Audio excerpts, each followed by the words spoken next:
And today I'm very happy to have Professor Jeffrey Wasserstrom from UC Irvine. Actually, we met more than 20 years ago when I was working on project on Gwangju democratic movement. I invited him to join the project, and it has been like 20 some years ago. So he is now Chancellor's Professor of History at UC Irvine, and then the author of the books such as Vigil, Hong Kong on the Brink. Actually, it's very quite nice and pretty. The small books, like I like this one. And then he's also working. He got a new book on protest in Bangkok and Burma. I think that's the title of the milk tea for his talk today. So I think he will be speaking for like 20-30 minutes to share his arguments and his thoughts. And then Meredith Weiss, who's a visiting scholar with us this year, and she's professor of political science at University of Albany in SUNY, and he's our LKC fellow. So Jeff will be speaking for 20-30 minutes, and Meredith will join about 10 minutes to discuss, and then we'll have a conversation.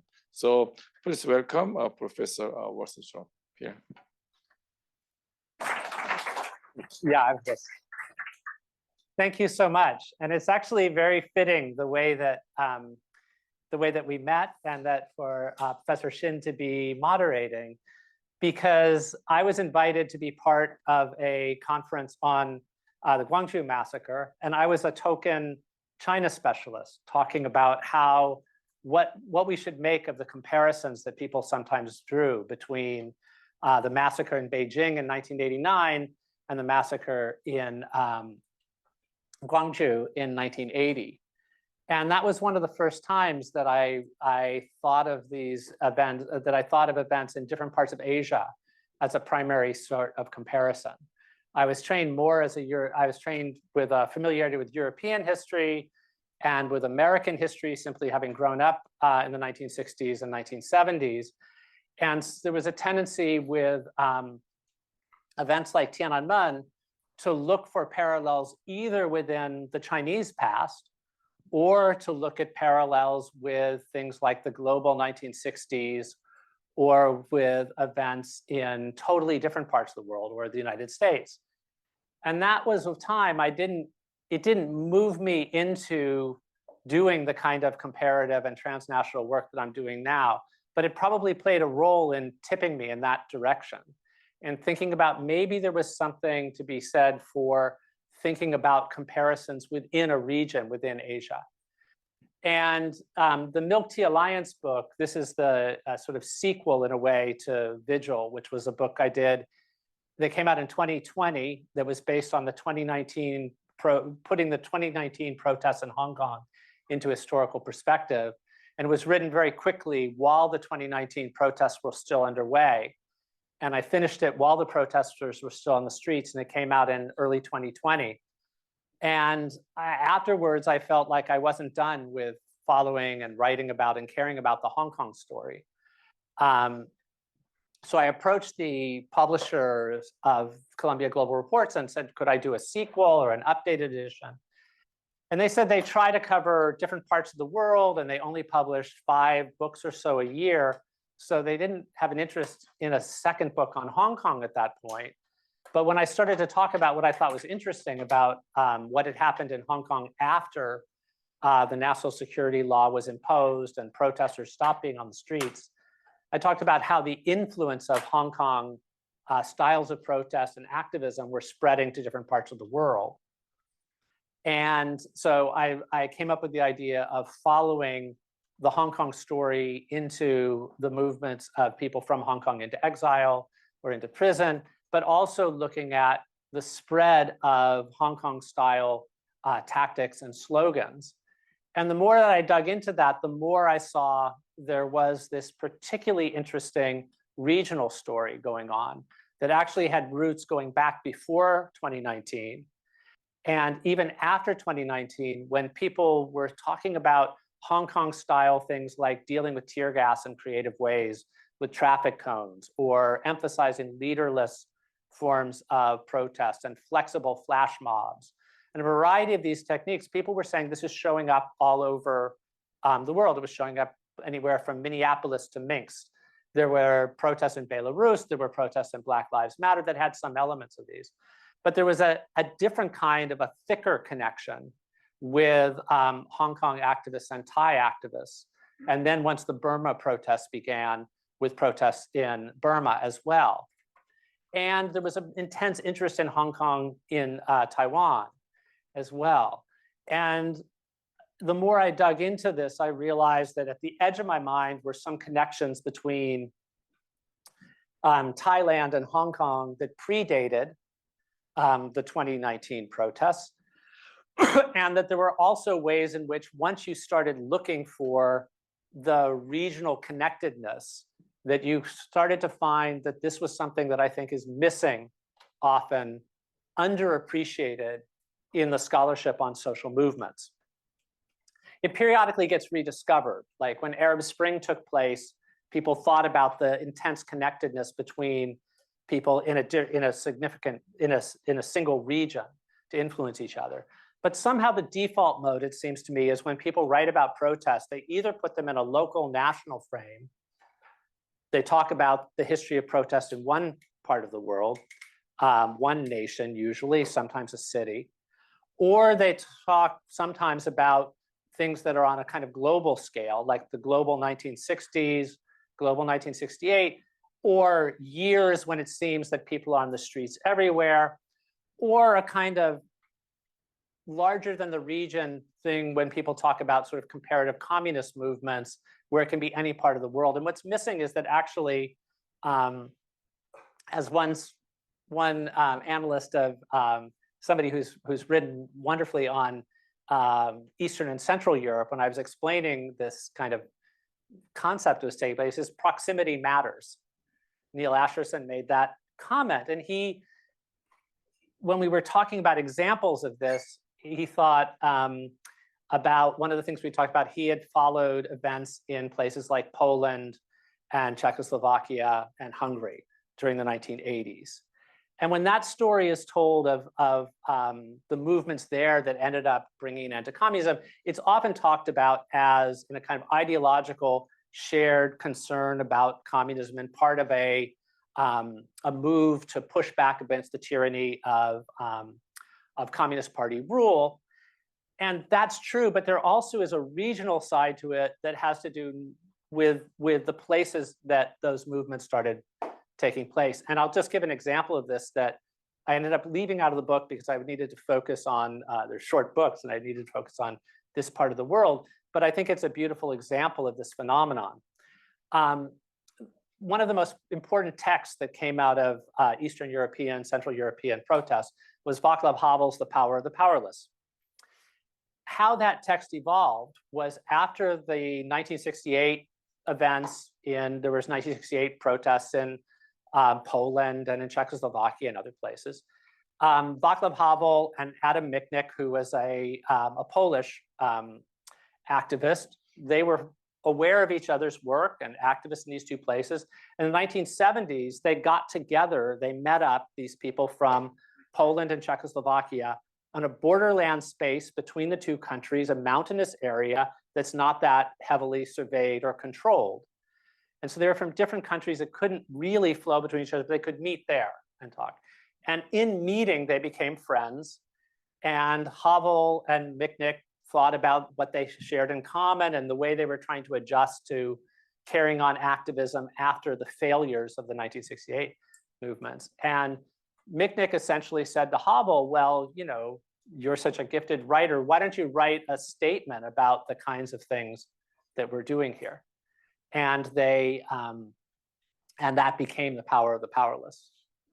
And I was telling that story to a Hungarian activist from that period who I knew. And he said, I said, so this is interesting, the fact they could meet up there.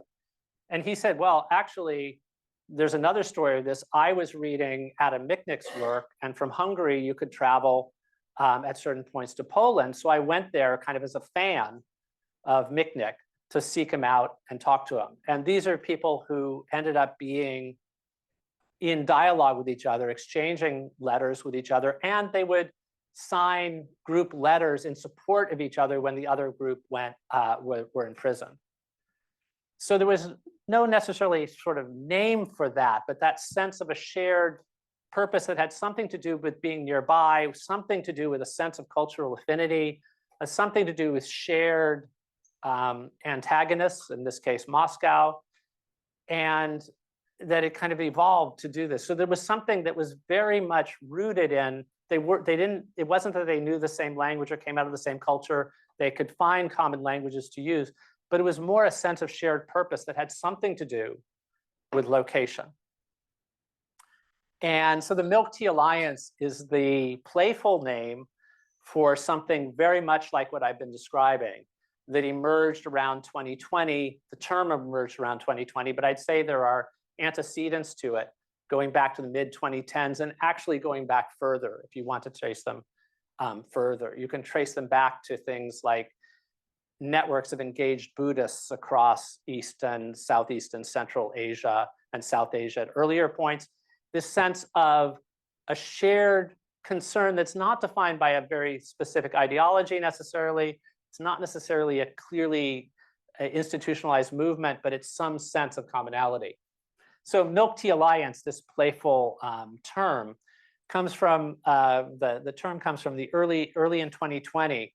There were some incidents in which hyper-nationalistic mainland Chinese supporters of the Chinese Communist Party would give people grief online if they referred to Hong Kong as an independent place or Taiwan as a country. And there would be efforts to try to shame people into apologizing for doing these things that were presented as insulting, insulting the people of China, or insulting the Chinese Communist Party. And there was an incident like this. There were incidents like this with companies that would apologize for having Taiwan show up separately on their websites and would have to sort of backtrack, fearful of boycotts and things. But there was a Thai celebrity who had liked, I think originally, just a post on social media that referred to 4 countries that were good to visit, one of which was Hong Kong. And the netizens said, you should apologize for that. We're fans of you, but we'll stop being fans of you, your television show, if you don't apologize. And there were online supporters of the fan from Taiwan, Hong Kong, and Thailand that were saying, no, don't back down. You shouldn't have to apologize for that. And there was another, I think the girlfriend of the celebrity had also said something about Taiwan, suggesting it was a country. And they said, no, we should hold our ground sometimes. And what do we have in common? We're concerned about the rising power of Beijing, but also we're all from places where the favorite tea drink is different, but it's all tea with milk in it. Bubble tea in Taiwan, Thai tea, Hong Kong milky tea. And they said on the mainland, you know, the quintessential form of tea is without milk. So why don't we call ourselves the Milk Tea Alliance? And they started talking in sort of the language of sworn brotherhood. And it was often a kind of playful way, all for one, one for all, kind of Three Musketeers, or in another setting, a very popular movie throughout much of the world, but it had a special resonance among some young people in Asia, was the Hunger Games. And so they talked about this, so that the swearing allegiance, there would be cups of milk tea showing up on websites saying the Milk Tea Alliance, and they'd often been showing themselves holding up the 3-finger salute from the Hunger Games thing. So you're the first talk that I'm giving, you're the first audience that's hearing me give this talk about this project, which is about trying to figure out how to think about this loose affiliation of things that then leads to movements in different places that borrow symbols from each other in interesting ways, that develop a kind of regionally distinctive mode of protest, even while in step with global flows. And even at a time when everybody can go on the internet everywhere. So there should be a way in which proximity doesn't matter anymore, but somehow it still does. But this is the first talk I've given about this project where there's a cover to display. And I really love the way Columbia Global Reports deals with covers. And this one that they came up with captures some, I think, of the playfulness of it. And if you know the ins and outs of it, the fact that they have the arrows crossed there at the top is they don't give a 3-finger salute, but that's something that plays on the imagery from the Hunger Games. If any of you don't know the Hunger Games, you need to know about it. It's about a group of young rebels from different regions within an area that are controlled quite differently, but are all under the influence of an evil capital.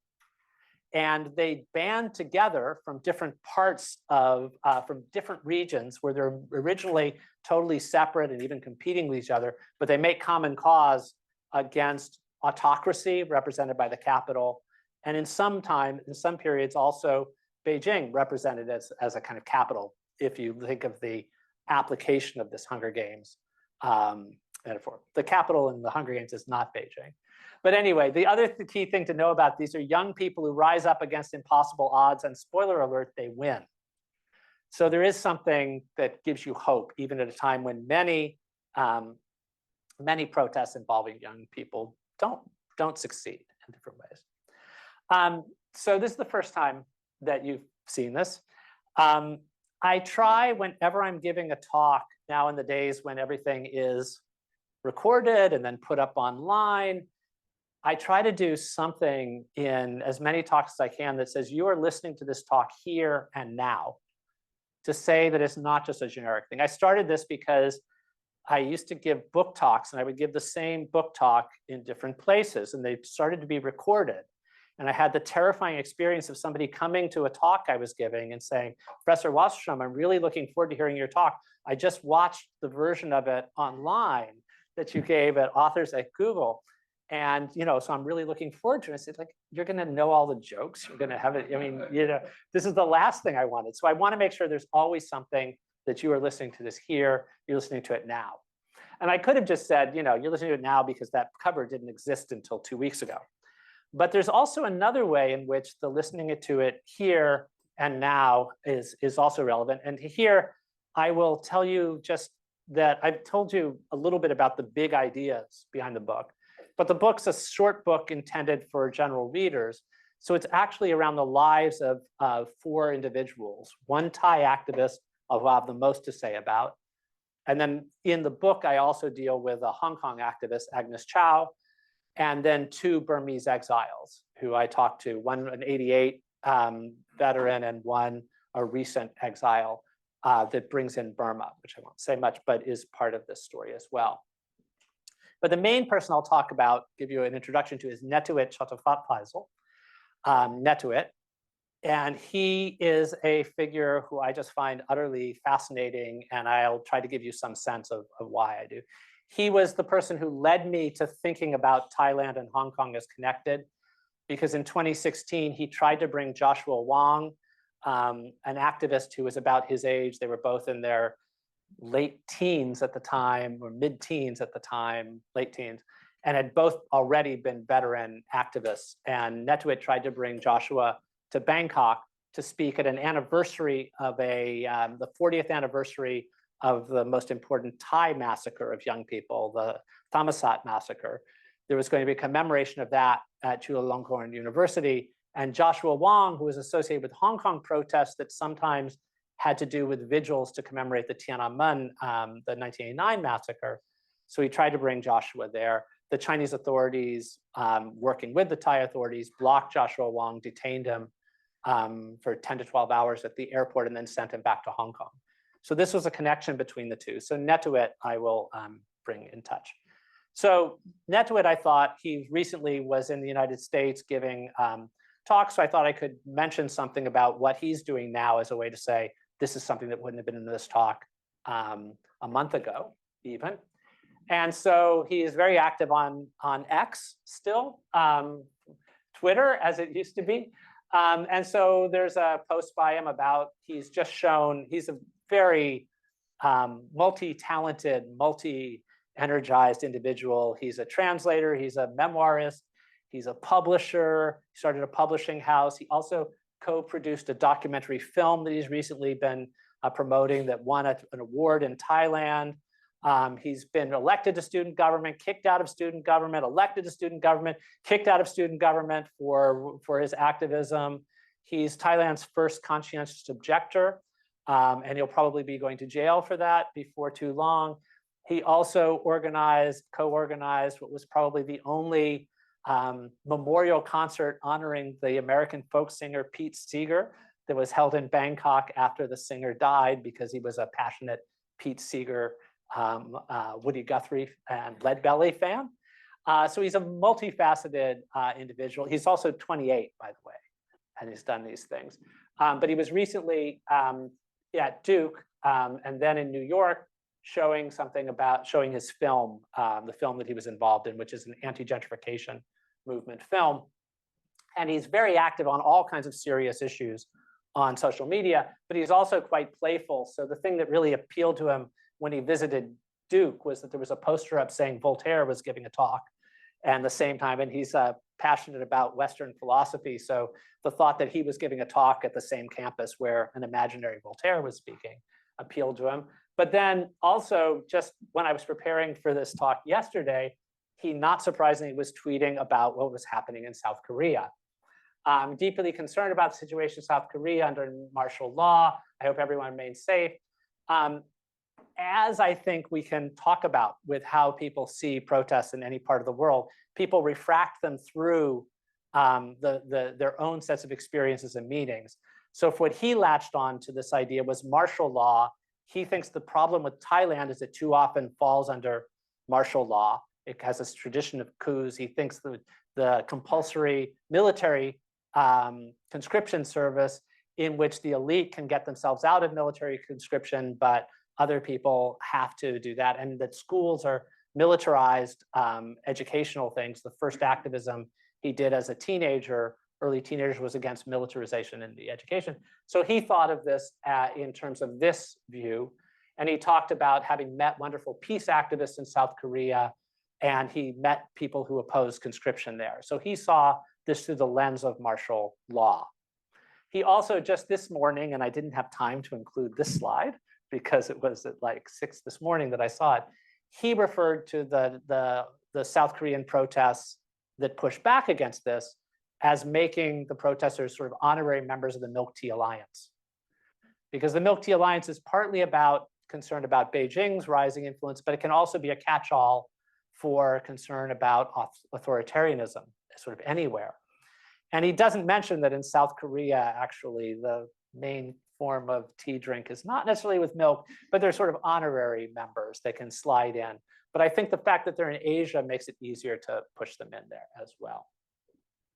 So this is also relevant to be speaking at Stanford, both because, as I mentioned, the connection of thinking about these ties with the Gwangju and Tiananmen, but also the last time I was at Stanford was in April when I came to see an event that was about put on by the Oslo Freedom Forum that brought activists from across Asia to speak. This is Ilham Tohti's daughter, Ilham Tohti is the most important Uyghur moderate intellectual who's a political prisoner has been a political prisoner, and his daughter has been trying to keep alive to keep her father from being forgotten, and also has done things like wrote a introduction to the Thai collection of her father's writings, which was published by Netuit's publishing house.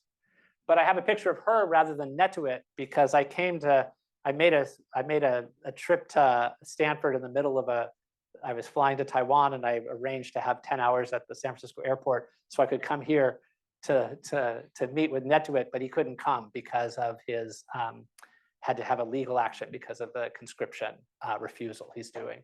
But the other speakers about Uyghurs, about Tibet, there was the head of Tibetan exiles, there was a dissident from Vietnam.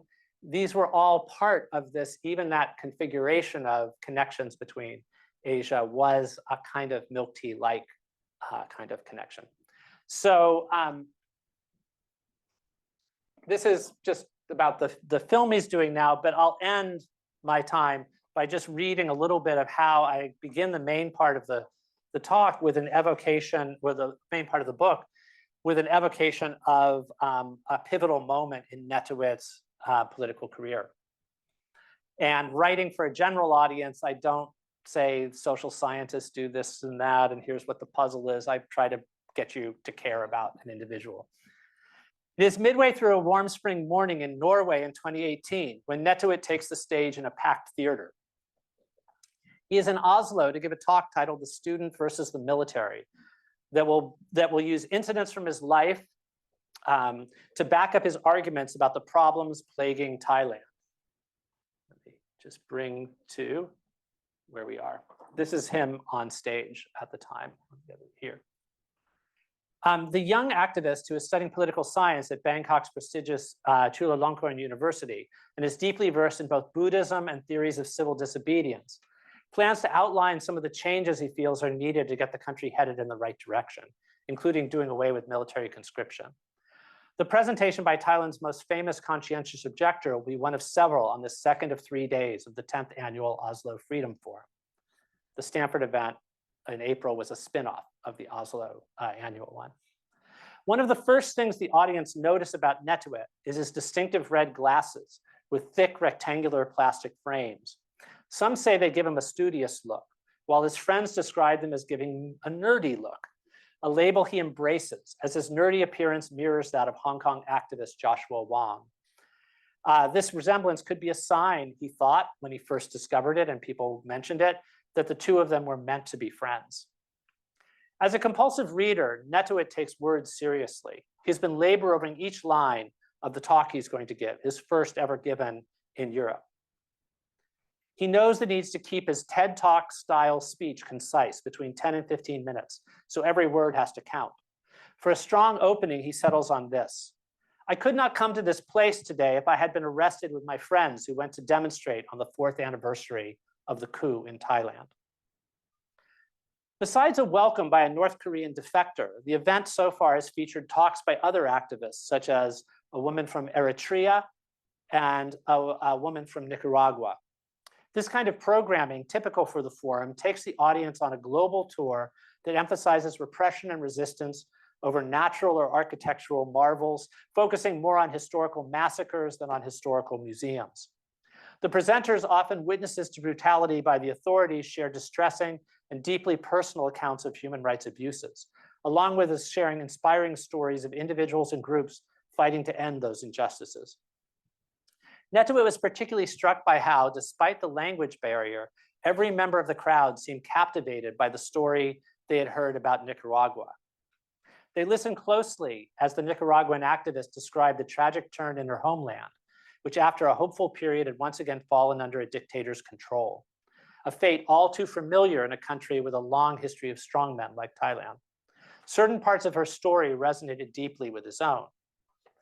But the people that he met and spent the most time connecting with when he was there and had an instant liking to, were Zoya Phan, a Burmese activist in her late 30s, and Mu Su Chua, a Cambodian activist in her mid-60s.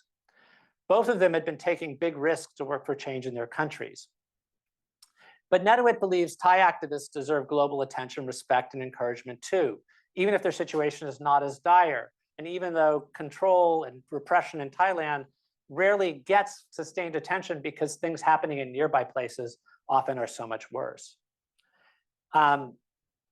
He realizes it may be a hard sell for him to get the audience to care about what's happening in Thailand, as they still see the world, many of them through Cold War categories, and Thailand is not thought of as part of a dangerous bloc, never having been under communist rule and having long been a US ally.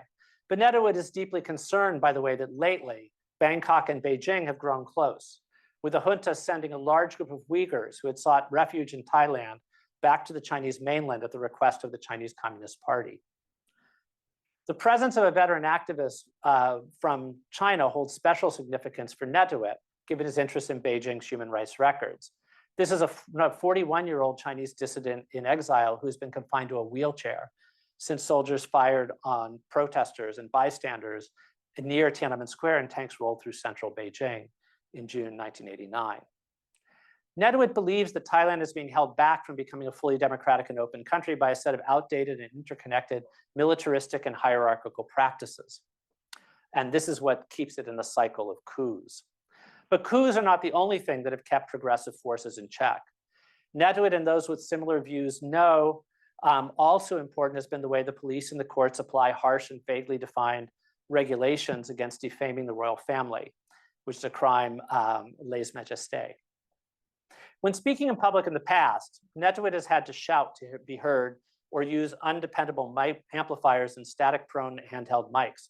Fortunately, he's been fitted with a state-of-the-art hands-free mic, which will make it easier to end his talk with a technique that he has decided to do to make his talk memorable and dramatic. He's going to invite the audience to join him in holding up 3 fingers in a salute of resistance. This gesture, like so many things that matter to Netawit, has its root in books.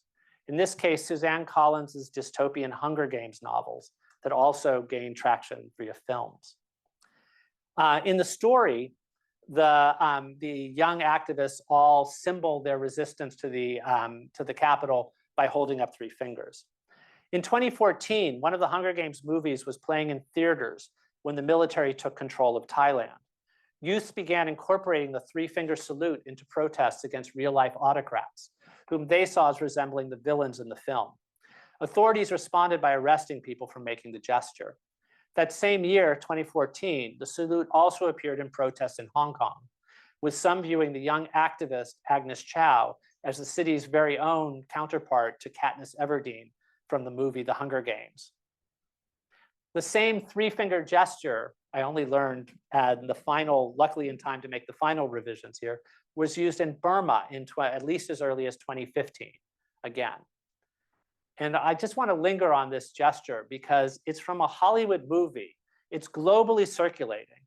It's one of the most natural things to take off as a protest symbol in the same way that the Black Power salute did in an earlier time. Young people around the world saw this 3-finger symbol there. Only in Asian settings has it become a commonplace gesture used in these protests. So there is a way in which even global symbols can spread in particular ways within settings. So in the end, I'll just close by saying, in the end, Netawit is a way of trying to engage the audience in some way and make them go away thinking about Thailand as something other than a good place to go on vacations with fabled cooking and beautiful beaches. He says he wants the whole crowd to join with him in making this symbol of resistance. And he says to them that that symbol, holding up 3 fingers, can get you jailed potentially in Thailand, but he thinks that the reach of the junta won't reach to an Oslo theater. And so he has them all hold up the 3 fingers with him, and the crowd does this, which is something that builds this kind of temporary sense of solidarity. And Netawit is very pleased by this. And he's particularly pleased because the idea of doing this was given to him by the Cambodian and Burmese activists of an older generation that he had befriended during this time when he was meeting people from all over the world, but particularly interested in meeting the people from a place nearby. Thanks for your attention.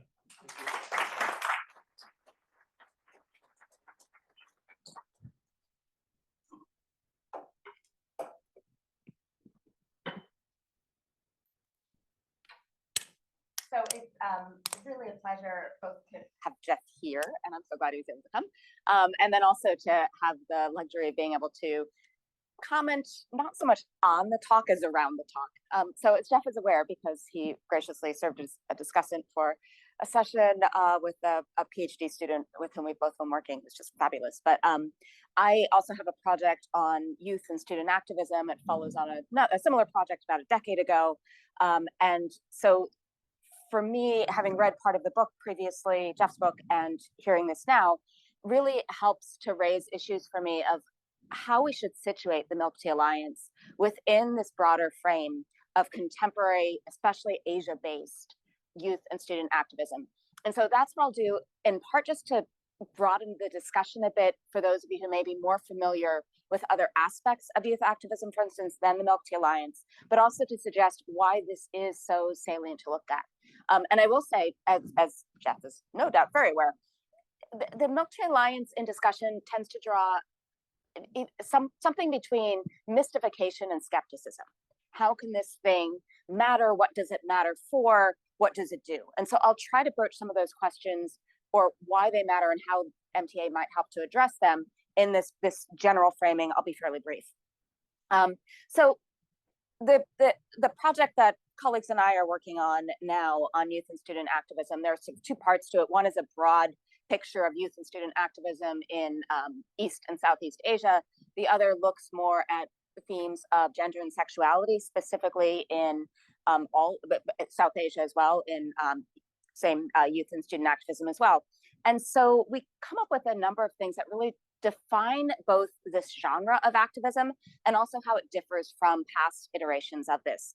So one is a really key thing, which comes through with Milk Tea Alliance as well.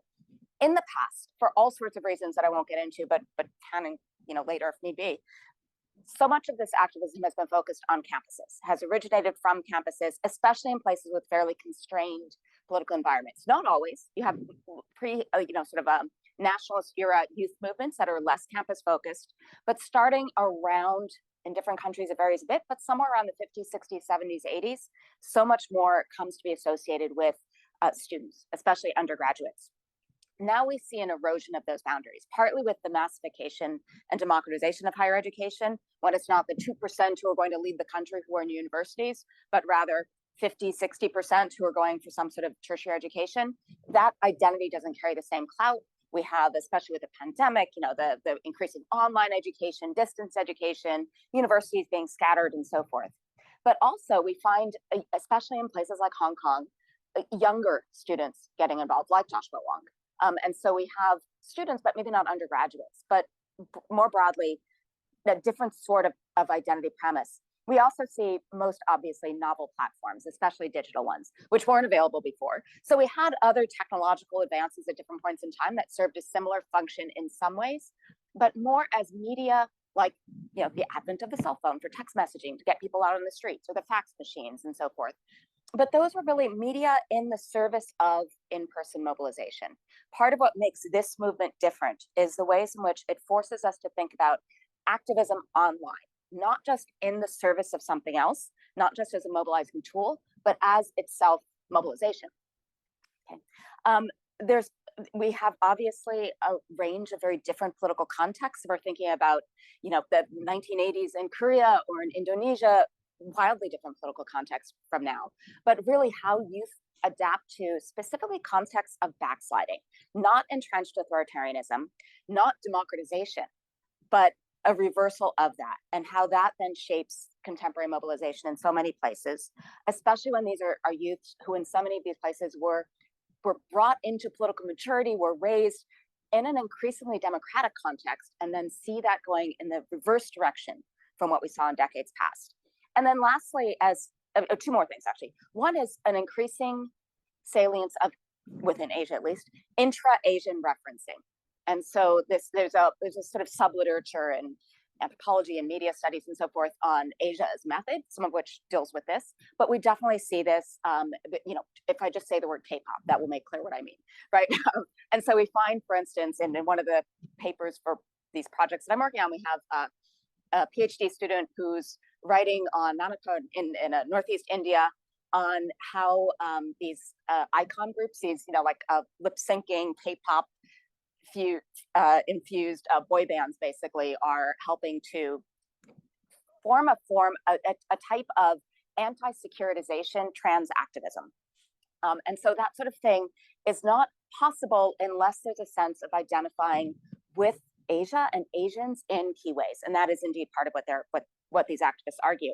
And then finally, and the three-finger salute makes this so clear as well, a real focus on performativity.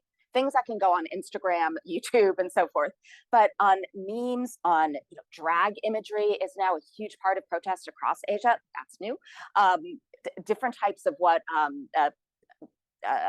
Indonesian postdoc in Melbourne, Anissa Beta, calls jocular visuals. These sorts of things that may be self-deprecating or humorous, but get attention and have a really sharp political point to them. Okay, so all of that is happening.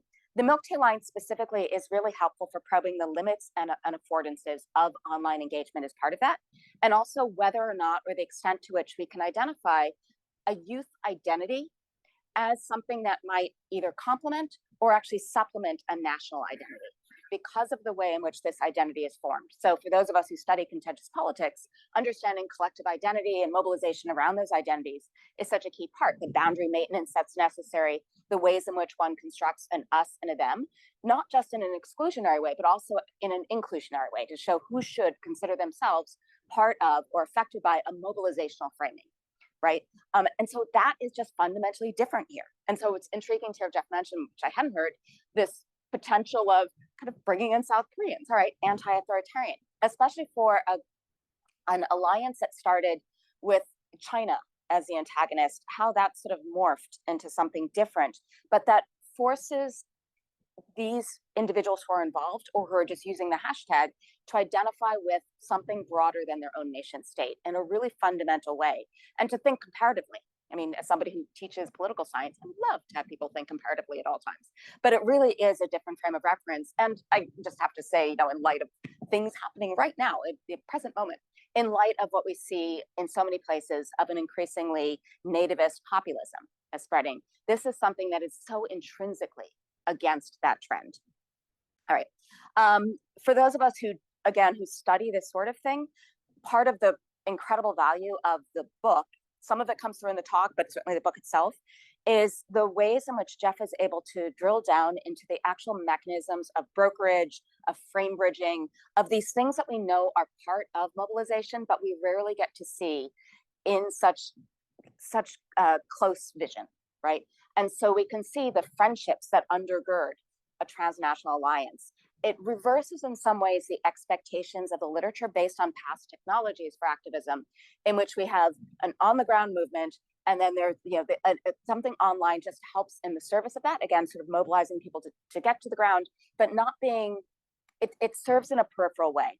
In this case, we have individual friendships that are so key to establishing a lattice for an online movement that give it a certain credence and physicality that wouldn't otherwise be the case, but that really are important to how it all began, and why then there are certain icons and leaders that are associated with what is essentially a very leaderless movement in the sense of how it actually proceeds.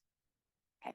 A kind of different dimension here, just in line of, and I mentioned this mostly in case any of you, especially students, might be working on some of these issues. There's an emerging literature, I haven't seen much for Asia yet, but there's some for other places, looking specifically at how activists adapt in exile. So how their tweets or online postings, the language that they use, shifts over time.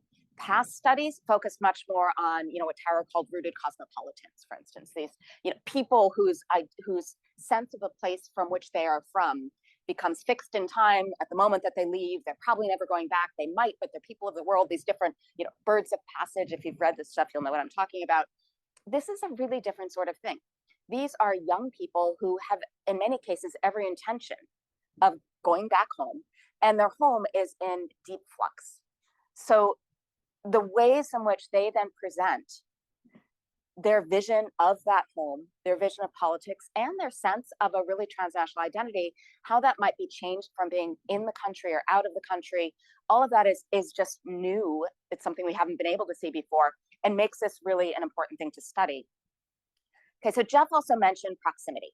So there is something to that, because otherwise it would seem that this movement would have spread more widely, that you would have activists in all sorts of other countries, including those for which China is something of an antagonist because of BRI initiatives and so forth.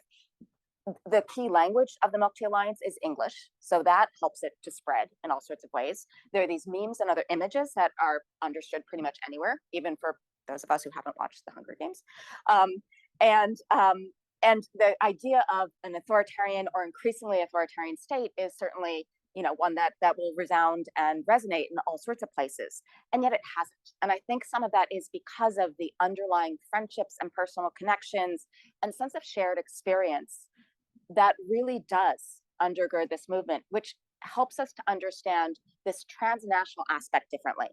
So I think the last thing that I will mention is really, this is again just an emerging thread within the literature, In the past, again, those of you who focus on activism will know this, there's been this idea of a transnational activist network, a TAN. So this is associated especially with the work of Margaret Keck and Catherine Sicking. So the Transnational Activist Network, or TAN, is a form of boomerang activism. Activists in, say, China, who may not be able to lobby their own state, can lobby activists in some other state or get their state to lobby China. You know, you can get stuff done without the same risk. Increasingly, you have people like Wichuda, who's this PhD student we both been working with, writing about a transnational solidarity network. So it's not a brand new term, but it's something that's coming much more into vogue as being something fundamentally different, where it's not about boomerang activism, it's about solidarity as part of activism, as part of mobilization. And this is also where we get to this thorny question of what does a group or a movement like the Multi-Alliance accomplish? What does transnational solidarity do? More recently, and this everyone will be familiar with, movements around Gaza have attracted the same sort of analysis of what does it mean to have encampments in all of these other places. In the US, perhaps it's clear, because in as much as the US supports, you know, with arms sales and so forth, one or more regimes in the region, one can see a specific claim directed against one's own national government. But we see Gaza solidarity across Southeast Asia as well. So Walid Jumbat Abdullah, for instance, at NTU in Singapore, has been writing about this and thinking about this, of what is the claim there? What does that solidarity activism produce or perform? So I think this is part of where the Multi-Alliance may seem amorphous. And in some ways, it purposefully is. And yet it helps us to think through these questions of what represents activism and what activism achieves, what identities undergird activism, whether there is a fundamentally different type of activism that we should understand as such on digital platforms versus as a tool for mobilization, and what it might be that this sort of alliance building across East and Southeast Asia might actually produce moving forward. Okay, thank you so much. Sure. Let me ask the first question before opening up the floor. So I'm asking this question as a social scientist. So I mean, you already mentioned a lot of elements like global, regional, international. And I'd like to hear a little more about the actual process of creating, how do I say, like a playbook for activists, mixing those global, regional, national elements. Because you mentioned BLM movement. When we were protesting in college in Korea 40 some years ago, we are seeing not only Korean song, but also We Shall Overcome. Very popular song during the civil rights movement, and also maybe a regional element, and also the national or local element. And within local elements, they might be invoking historical memory. I mean, in this recent martial law episode in Korea, they are comparing to 1979 and 1980. I think some media have some interest, and I said totally different situation. I mean, Korea today is totally different than Korea of 1979, but still they are invoking historical memory because that's a dark history of Korea. And by comparing current situation to 1979, they are trying to paint really dark side of current situation. So there are a lot of complex elements. So how they are mixing and creating their own playbook. So if you can share something light on the actual process, that will be fascinating. Yeah, thank you very much for that. One thing is it gives me an excuse to talk about music, which I always like to do. And here's an example of how you need to have both the local, the regional, and the global in mind. A song that protesters in Hong Kong, Thailand, and Burma all sang in 2019 through 2022 was Do You Hear the People Sing? From a Hollywood movie based on a French novel. Only in those three places, though, was that song sung with some element from the Hunger Games in the mix as well. You held up three fingers while singing it in Thailand and Burma at certain points. And in Hong Kong, you used the slogan sometimes on the wall, if we burn, you burn with us, which was from the Hunger Games. So that's a regional spin on a global song. And you could probably find this with We Shall Overcome in some settings too. But then there's a local. In Hong Kong, they sang it sometimes in English and sometimes in Cantonese. When they sang it in Cantonese, Tammy Ho back translates it into English, and the song becomes Who Has Not Stood Up Yet? Which the presumption is, and this is about democratic, it's not democratic backsliding in Hong Kong as much as the never arrival of something. It's basically saying they're not going to listen to us, but that's not what matters. What matters is presenting yourself as part of the community that is singing that. And so you can look at these kinds of ways in which there's, there is a global repertoire of things that are borrowed, but they have then particular resonances. And I think you find this I think you could do this kind of analysis of all kinds of other settings where you'd have some element in too. And this is when I was talking about going back. I wanted to mention this shared Asianness or anything. For some of us that went into Asian studies, we were shaped in part by this kind of revulsion of this notion of Asian values and homogenized Asia. And yet sometimes it's a concept that matters to people. A precursor to the Milk Tea Alliance was called the Network of Young Democratic Asians. And these were activists in 2015 or so who met in Indonesia. Partly it's someplace you could get to from these different places. So there were people from Taiwan and from Hong Kong and others. And this was one place where these friendships were formed that then was part of it. And you shared ideas and experiences. When Hong Kong's Occupy movement was taking place in 2014, that was part of a global repertoire. There was Occupy Wall Street and other things like that. There was also a regional side to it because Taiwan had just had the Sunflower Movement, which was an Occupy movement. Alex Chow, who became one of the leaders of the Hong Kong movement, went to Taiwan after in the wake of the Sunflower Movement and said, what can you teach us? We're going to have something like this. Do you have any advice for us? And they said, have an exit strategy, which is probably the advice for anyone. But you have this, that was this regional frame, and then the Occupy movement became something distinctive purely to Hong Kong.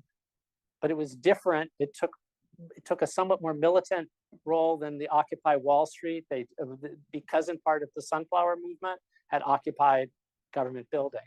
So in each of these cases, I think if you look at it, there's something left out if you don't make room for the regional as well as the local and the global. I'm going to add just one small thing to that, which is a much more literal interpretation, which is that there actually have been playbooks developed. So you have Hong Kong activists who, when the civil disobedience movement started in Myanmar, actually wrote down their tips for activism and sent those along of guidelines of how to engage under such an increasingly repressive context. And they crowdsourced it into Burmese. Yeah, exactly. Using probably Google Translate and these things that can be tools of oppression or control, but also can be tools of liberation. Yeah. Let me ask one more question there. The floor. So your subtitle is Asia Struggle Against Autocracy and Beijing. Are there any movements against Washington? Because oftentimes in Asia, they are between Beijing and Washington. And I don't know, I just keep telling my own story, but we grew up in the anti-American culture in South Korea. And if they are struggling against, let's say, Washington, then they could say Asia versus West or something, right? But against Beijing, you cannot frame that way, right? So, are there some similar alliance against, not against Beijing, but against Washington? If so, any different dynamic or very similar? Well, I think you've given a good example of what historically, if we look at the way in which antagonism toward the Vietnam War set up connections between activists in different parts of the world. And actually the precursor to Milk Tea Alliance for me was the world that Tim Harper describes in Underground Asia, this amazing book about the late 19th, early 20th century, where in a sense it was a shared antipathy toward the threat to local autonomy posed by a cluster of Western empire capitals. So then it would have been, you know, the ancestors of the Milk Tea Alliance, the inside Asia's struggle against Western imperialism, because you had these, and you also had things like anti-imperialist leagues. And so their shared enemy was, I mean, Washington figures in one point, but an earlier period was London and Paris as much as any place else. Again, I can add to this, but from a perspective of somebody who works more on Southeast Asia, and there certainly is, especially now with the uptick in Palestinian rights and Gaza activism. So this, especially places like Malaysia and Indonesia, really make one recognize the fact that, and which we know to be true, but often forget, that youth activism is not necessarily progressive. I mean, we see that with groups in the US as well. Turning Point, for instance, I think would, just be furious to be called progressive, and indeed they're not, but very active on campuses. But so there you have especially religiously focused activism, which has an intrinsic transnational basis in the idea of, in this case, largely a Muslim Ummah, but at the same time isn't organized in the same way as Milk Tea Alliance that I've seen. So that certainly could change. But so far you have instead sort of disparate nodes in this transnational solidarity network, not necessarily at organizing as a network, but functioning in such a way that it could become one, and with specifically an anti-US spin because of the equation of Israel and the US in many people's eyes. And so, for instance, there have been boycott campaigns against, unfortunately, often locally owned franchises of Starbucks and different fast food chains and so forth across Malaysia and Indonesia that are actually having some tangible impact, not on the policies of the US or anything like that, but on the local economic actors. I just wanted to mention one more thing about Netuit that I find so intriguing, especially because there's this strange phenomenon in among some Chinese dissidents in exile and some even Hong Kong of this, what's called pro-Trump liberals, this idea that because Trump was talking tough about Chinese communism, if you hated Chinese communism, he could be an ally. Forget that he praised Xi Jinping as well. But Netuit was invited to the American embassy in Bangkok for a July 4th celebration after he had become a kind of poster child for freedom of speech on Thai campuses. And he wrote back that he was just so honored and he would love to be part of that celebration because so many of the people he reads and finds inspiration by, from Thomas Jefferson to Frederick Douglass, are to Martin Luther King, are American speakers, but he was not going to come because they had recently hosted the head of the Thai junta on a state visit, and he was not going to say, just because you're the enemy of Beijing, obviously you're my friend. So I thought that was, again, pretty cool for a 19-year-old. Okay, so let me open to the floor for questions. So we can do that.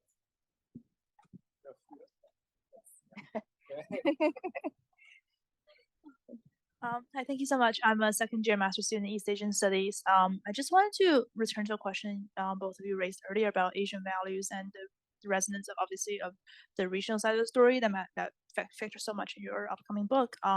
So is there an attempt by these activists to articulate what it is about Asia that is a method or is a block for them? And if they disagree with the conservative aspect of the Asian values narrative, then what is it about Asia that they come back to? That's really a great question. So there's a short video that I love that was put out by BBC. Tessa Wong of the BBC did this short video where she interviews Joshua Wong and a woman who goes by the name of Angang, who is a very young Thai activist.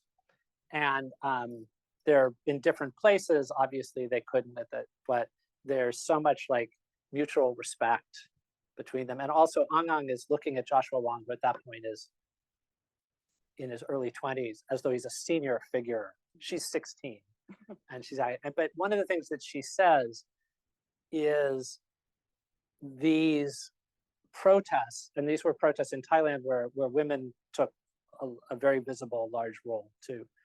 She says, this should explode forever, the idea that Asians do not care about politics and are obedient and passive. So she was, in that sense, she was talking about one part of the shared Asianness was a set of stereotypes that the world has about Asia that they want to explode. And I think there was some of that in Hong Kong as well.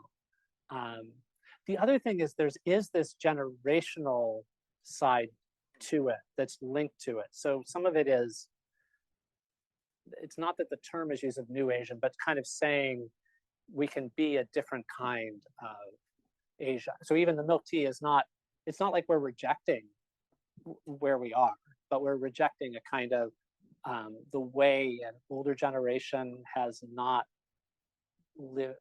done what they needed to do, which links them up to climate activists in all parts of the world and young activists in all parts of the world, which again is this like global. The people I know, they talk about Greta Thunberg, they look up to Greta Thunberg because there's a feeling that what she's doing is we need to do something new because this generation can't just simply live with the problems. A Thai slogan was, let it end with this generation. A Burmese slogan, which started with this sort of beating pots during protests to like wake up people to what was going on and just make a lot of noise, and this spread to Thailand from Burma. But then the Burmese pot banging continued. It was celebratory at first, and then it became more just kind of angry because it was underlying. And there, the slogan at times was, if you won't let us dream, we won't let you sleep, which also had this kind of youthful edginess to it, which if we burn, you burn with us, with a picture of young people from Hungary. All of this was, so it is this, it's both Asianness combined with youth, I think. Yeah, I would agree. I mean, it's a really good question, and it's something that those of us in one of these other projects really struggled with as well, of whether this is our reading or if this is coming through. It does actually come through in some of the interviews that the participants in that workshop and project have done, of activists in one part of Asia saying that they look to Korea or Japan, for instance, because of basically closer physiognomy, which is especially when they're minorities within their own country. So that's part of it. I think a key, your question made me sort of think through why this would be something different now, and why there's less of a sense of a top-down government project Asian values, which is what the initial version was, than now. And I think a lot of it really is because of a top-down state-led project, but of cultural export from especially Japan and Korea that creates a kind of different undergirding for what does it mean to say something is, infused with Asia or coming from Asia. It's that, yes, there's still Pete Seeger, there's still Hollywood and so forth, but then there's also, local cinema, local music in particular, which has been so key, cartoon characters, icons, all of that, which implicitly references within Asia, even if that's not necessarily or not for all kind of an identity premise. So it just means that some of especially in an era of hyper performative, designed for Instagram activism or for TikTok, all of that now has a whole set of possible sources that are not Hollywood, or that can be combined in all sorts of creative translations and what's the term for when you mush the things together? Hybrid fusion. Yeah.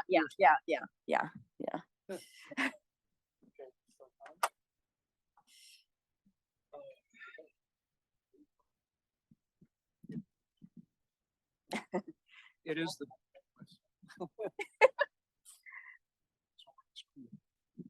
it is the bad Don Emerson. It is the bad habit of academics to ruin the party.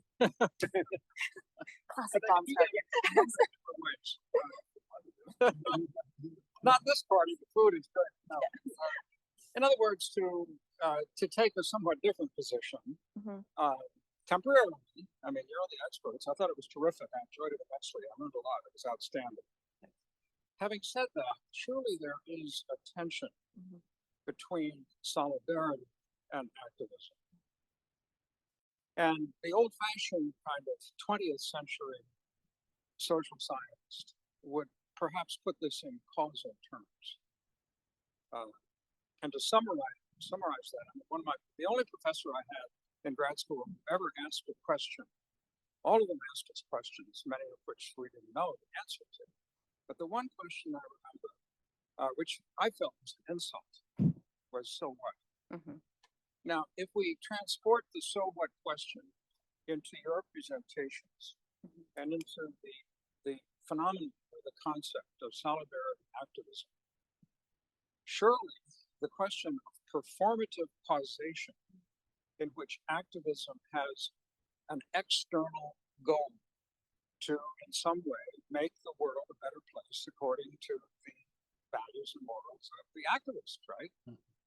But if activism serves the purpose of strengthening and expanding transnationally solidarity, to what extent is it really an exercise in identity rather than actual performative behavior making the world a better place? I mean, obviously, Asian values is a good example of how that can be manipulated. And, I don't have the answers to this. I do remember vividly Tahrir Square in Cairo, right? The Arab Spring, which turned out to be not a spring at all. There was no summer. But I remember the delegation came to Stanford. We had a meeting downstairs. And they were so excited because in those days, right, the internet was, electronics were still strange. But they said, yes, we got each other in touch, online. In that way, everybody convened on the square at the same time. That was wonderful. And as I was listening, this went on and on and on. I thought, well, was that an end in itself? That you had a feeling, the milk tea spreads all over the world. Isn't that wonderful? I'm part of a larger entity. Great, congratulations. Or am I being completely cynical? I have no view of this. I'm just asking a question. No, it's great. It's I would say it's a pleasure to share a statement with Meredith. But it's great to get that question. And it's such a nicely prefaced party ruiner. But no, I think it's funny you mentioned Tahrir Square because I actually was going to bring up in another kind of cynical way, which was that my colleague Mark Levine at Irvine spent time there in Cairo during this event. And what he said was that, and I thought you might be going there, that at a certain point, people were so excited about following the movement on Facebook from their homes that they felt they were part of it without being at the square.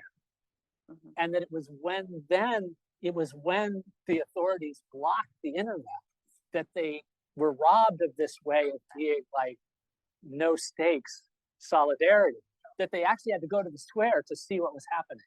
And another of my colleagues, now deceased, Mark Koester, wrote something in the early 1990s about now that we're in the age of the internet, Tiananmen might be the last time that people gathering in person at a square even matters.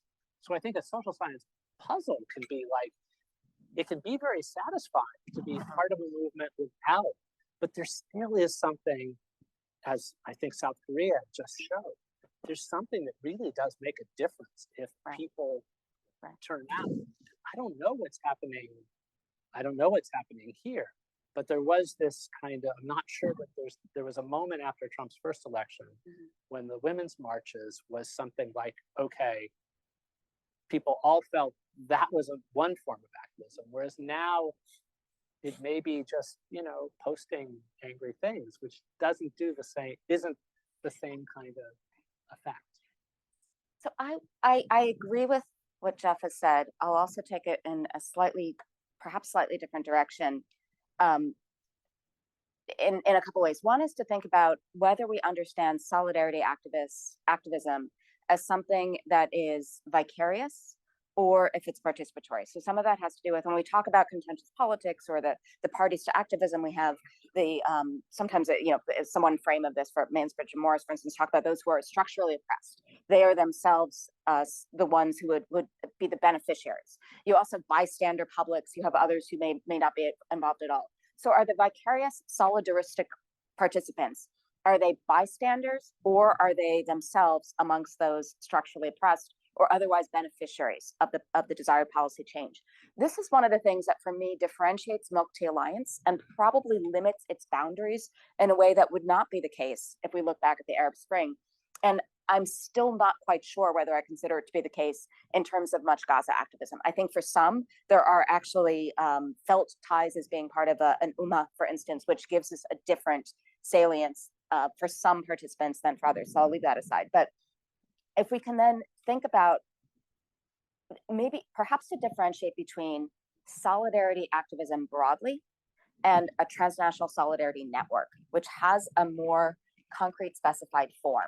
It seems amorphous because it's mostly online, but at the same time, there is a sense of who are the people who are in, who might be invited in, who are the beneficiaries, as opposed to who are participants in this, but in a sort of mutual support, as opposed to simply focusing on one's own state or one's own conflicts and seeking to gain support in just a moral support for that.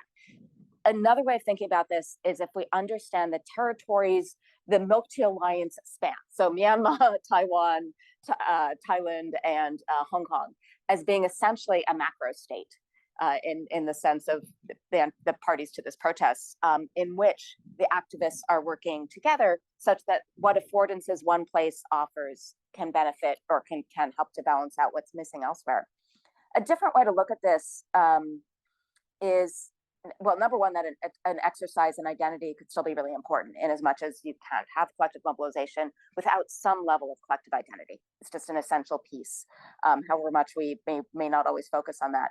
But just the idea of expanding political space, particularly in contexts where the actual one cannot go out on the streets and protest in Hong Kong now, essentially, especially with the recent sentencings and so forth. But online space is still largely available, even in places that exercise very strong digital surveillance and crackdown, particularly when it's in alliance with those in exile or those in other places who then can do a sort of boomerang activism that doesn't require turning to their states. It's a self-help version of that, in which, all right, fine, the Taiwanese can help to stand in for what Hong Kongers can't say themselves. And so that, I think, is really a different way of understanding what we mean by political space and what the capacity is for exercising agency, not just voicing sympathy, but actually somehow advocating for oneself when there isn't ground to do so in an in-person capacity.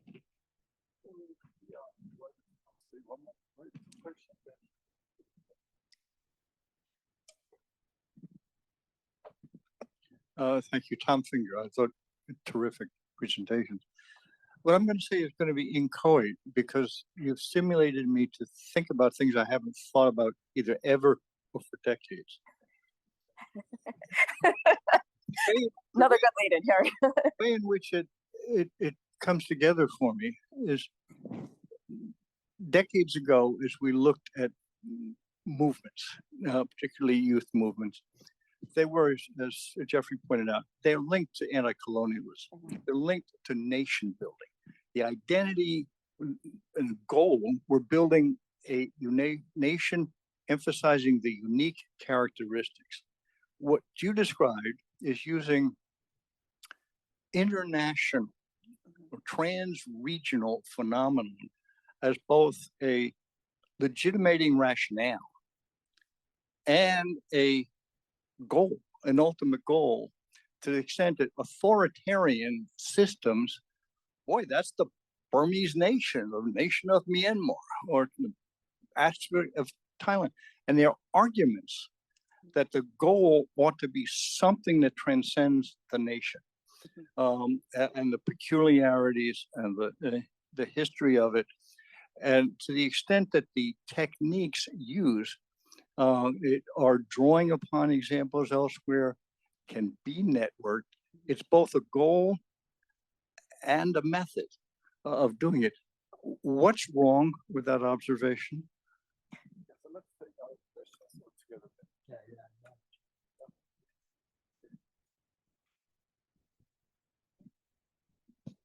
Hi, thank you for your brilliant presentation. And it's Kang, and I'm visiting PhD student study innovation and sociology. And you talk about the the milk tea for the Taiwan, for Hong Kong.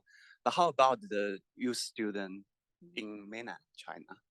Because I used to be a leader in the student movement, and I know, if they are rebellion, they also will punishment. That will cost a lot of trouble, believe or not. And at least one day you can know who is brave heart and who is a coward. And so I want to ask, what's your opinion about the young student they are in China mainland who want to fight for democracy, for diversity? Against peace. Yeah. Hi, I'm Ray Powell.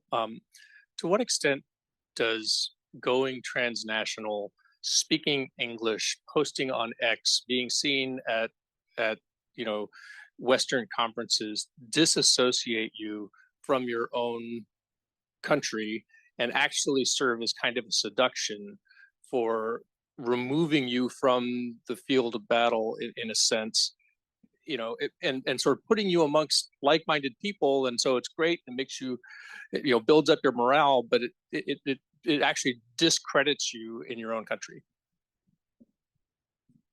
Those are great questions. I was thinking, what's funny is I was drawn to the Hong Kong protests in part because they felt like the things that I had studied earlier in my career, going back to like the May 4th movement. And in some ways, the Hong Kong protests were about actually presenting themselves as a second anti-colonial movement against the mainland Beijing coming in.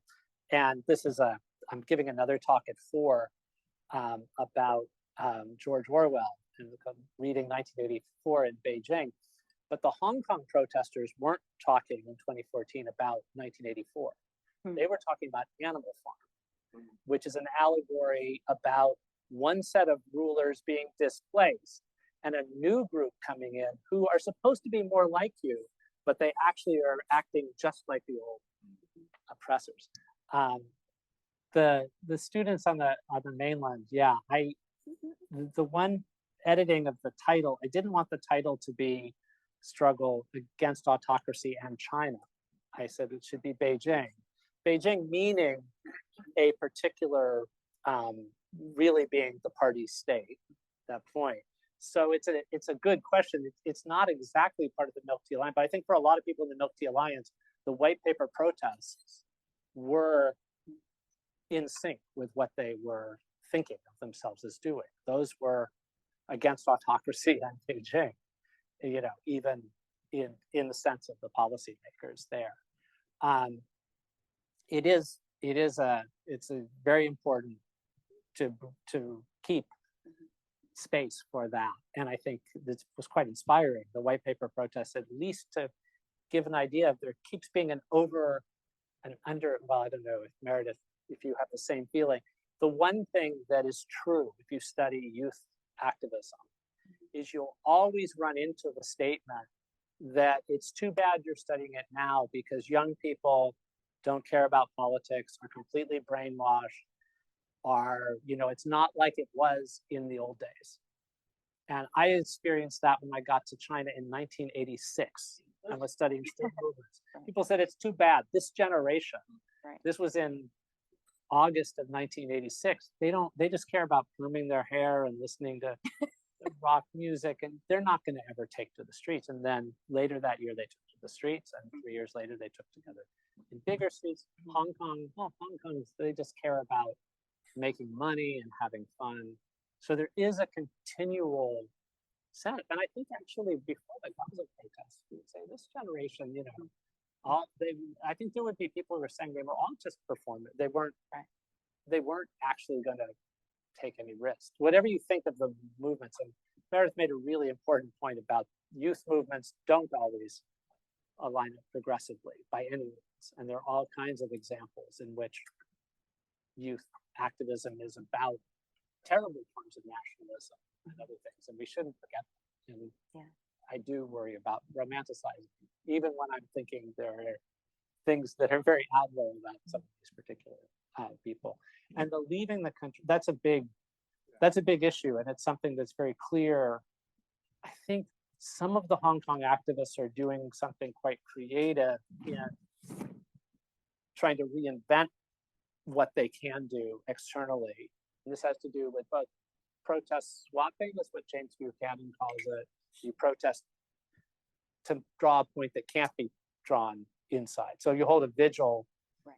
Tiananmen vigil out in London, Hong Kong diaspora do that because they couldn't be doing that in Hong Kong, and they send the picture, they say like that flame hasn't gone out. But also there have been efforts by some, not by all, Hong Kongers in exile to link up with Tibetans and Uyghurs in exile and talk in different ways about that. That's the kind of productive side. But often they do become politically marginalized. And I think Netwit doesn't want to leave Thailand. He wants to leave, he wants to be able to travel.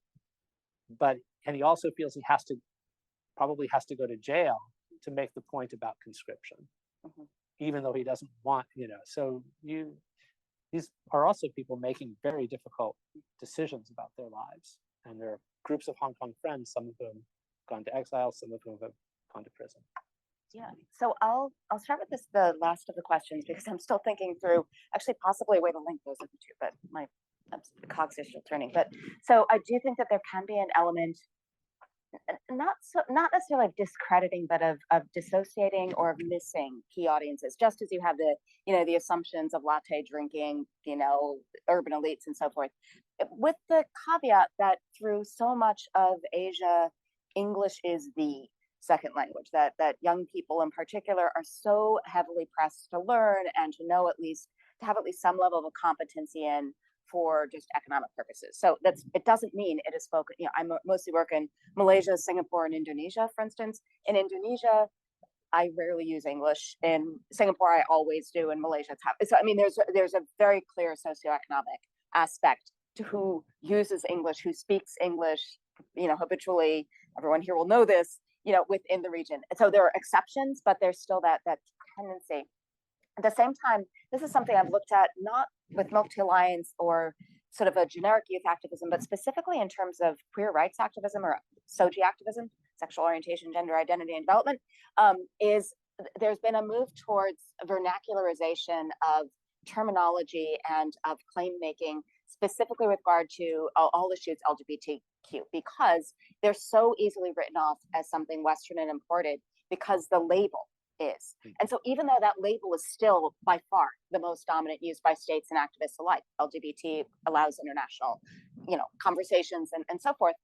There's some of this comes out of Mahidol University in Thailand, which has a really prominent human rights program of really teaching often human rights activists who will go on to be involved with human rights commissions and so forth about vernacularization specifically, which is finding local histories, local terms.